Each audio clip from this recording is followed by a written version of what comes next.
little rose. King. Yes.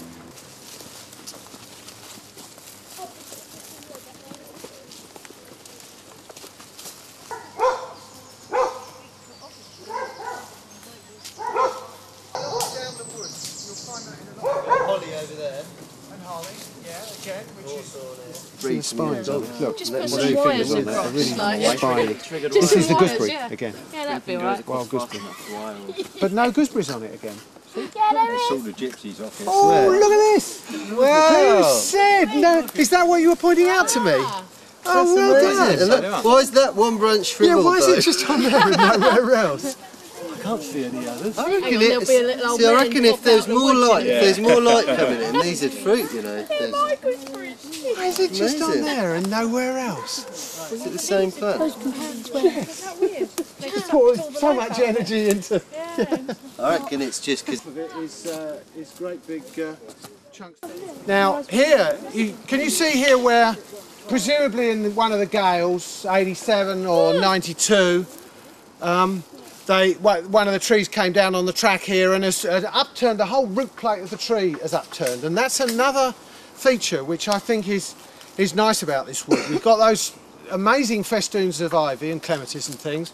Another feature of the wood is these, all the way dotted through the wood, these root plates, which are almost like a sort of architectural feature. You know, they're almost like giant dens or military dugouts, or they're on almost a sculptural or an architectural scale. And what they do is they expose masses and masses of chalk and flint, which gives us a chance to look at another aspect of the wood, which is not its recent history, going back just to the Middle Ages, but its history, its deep time history, its history going right back through many millions of years, way back to the time of when Moulsecoomb and Brighton was sunk beneath a deep tropical ocean.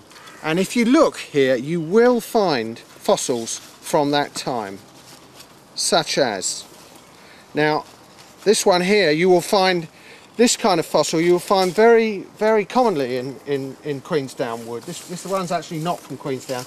This is a sponge, and this particular sponge is called the king sponge, and it's actually very characteristic of Brighton. You get it in an abundance here, which you don't get anywhere else.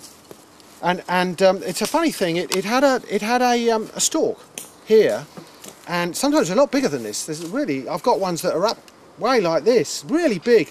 It was like a tulip.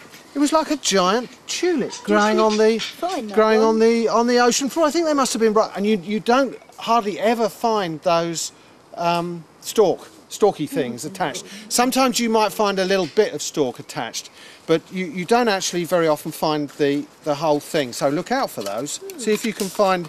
See, it's a nicer name actually, tulip sponge, isn't it? And it's more descriptive than king sponge. I don't know what they mean by that. I presume they just mean big by king sponge. Geodes, though.